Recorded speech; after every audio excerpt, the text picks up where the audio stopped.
Remember last year when I was telling you that this was the year that we would start seeing higher than usual inflation rates? And by inflation, I mean prices going up. Yeah, I talked about that last year. And now in August, I'm hearing it being spoken of by the Wall Street Journal, Business Insider, Fox Business News. Starting to happen. Now, it was an easy prediction. Just like the easy prediction that my wages were going to go up, along with the rest of my fellow drivers at Stevens. And now some of them will say, well, yeah, we knew that was already in the works. Well, it had been in the works for years, But I said, this is the year it's going to happen. And when I told them that, I heard all kinds of comebacks like saying, well, Stevens doesn't care about economics. I'll believe it when I see it. A lot of those kind of responses. Turns out I was right. By June, we got our raises. So 6 months after I predicted. Within the year. But anyway, enough with that. But what good is knowing economics if you can't forecast the future? And so I'm going to continue my forecast and give you practical advice as to what to do with your money in order to take advantage of broad economic forces. So there are forces that are pushing prices up, and there are forces that are holding prices down, and it is the imbalance between those two forces that are going to make the difference in general prices going up. Nobody knows exactly what inflation is going to be.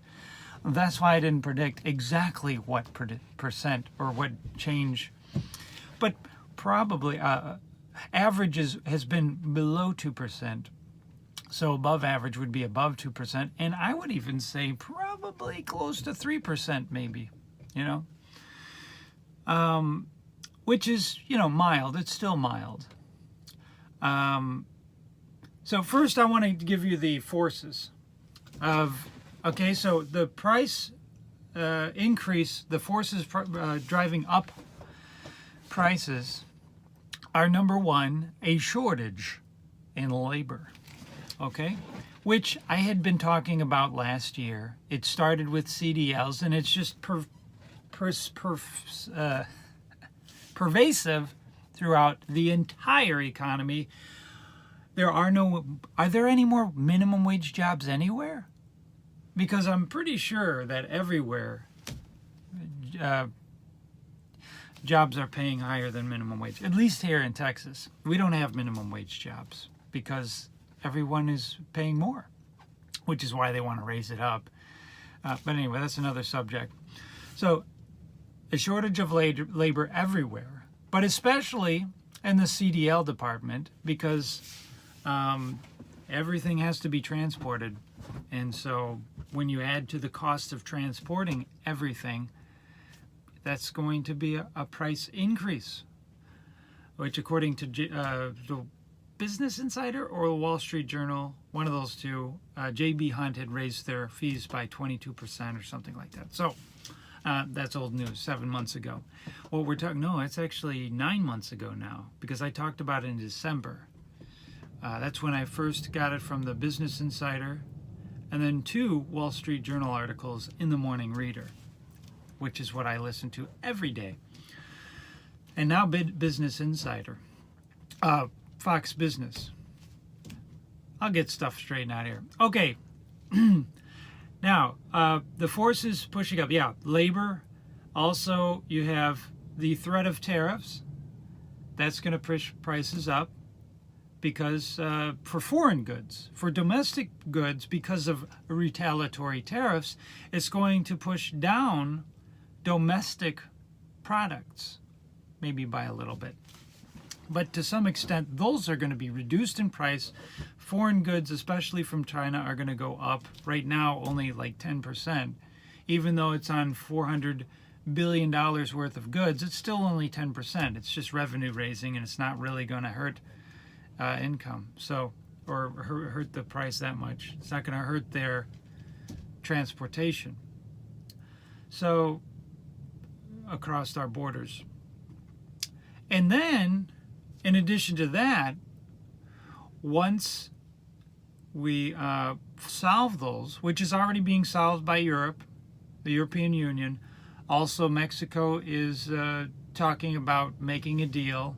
Canada's still being dumb. The guy, what is it, Justin Trudeau or something? You know, you would think they would learn. Everybody that takes Trump on loses. I don't know anybody that's won in the last 3 years who has taken Trump on. But people will still try because they think that they're going to beat Trump. Okay, all right, well, I wouldn't do that. Even if I didn't like the guy. You just don't want to attack somebody who wins a lot. Okay, so those are forces upward. Now, we have in the past forces that are pushing prices downward generally. You've got deregulation. So compliance costs are reducing costs, right? The compliance costs are going down, which is going to reduce the cost of business, thereby reducing prices. Tax reduction, corporate tax reduction, going from 35% down to 21%. That's a huge cost of business going downward. Okay? So those are big forces that are pushing prices down. And also, the third thing that is going to is a downward pressure on prices is increased in production. And this last quarter was 4.1. A lot of people say that's not sustainable, but if you see an increase in production in GDP, which they're saying maybe 3% or more, that is a downward pressure on prices. So you've got a stack of inflationary forces, and you've got a stack of deflationary forces when it comes to prices. I forgot to mention another thing is the influx of money from overseas is a upward pressure on prices. But if you have the money and it costs more, it's really a neutral force, because in real terms it really doesn't make much of a difference if prices go up but you have more money to pay for them. So I hope that was all comprehensive. Oh, here's the practical application. You won't want to miss this part. All right, so if we have greater than normal inflation and there is some catalyst by which investors are going to want to hedge their investments against inflation, there's only really one way to do that, historically speaking. I mean, you could buy bonds and stuff, but that's not a good deal right now if interest rates are going up. But gold has always been a hedge against inflation. So I would say make sure you have a good, healthy portion of your investment portfolio allocated to gold and silver. You can easily do this with gold and silver ETFs.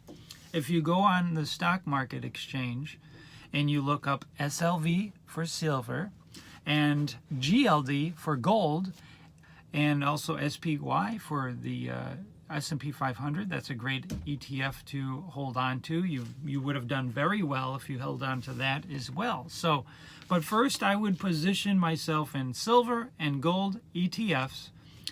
If you're a beginner, at least $500 per stake. Because of trading costs, you don't want to go any less than that because, it used to be about $9 per trade.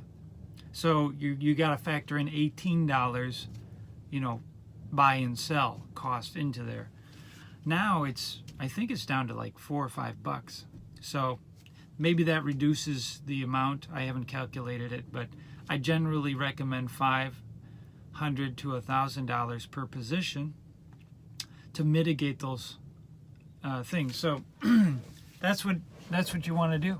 You can benefit, and you could probably benefit up to 20%.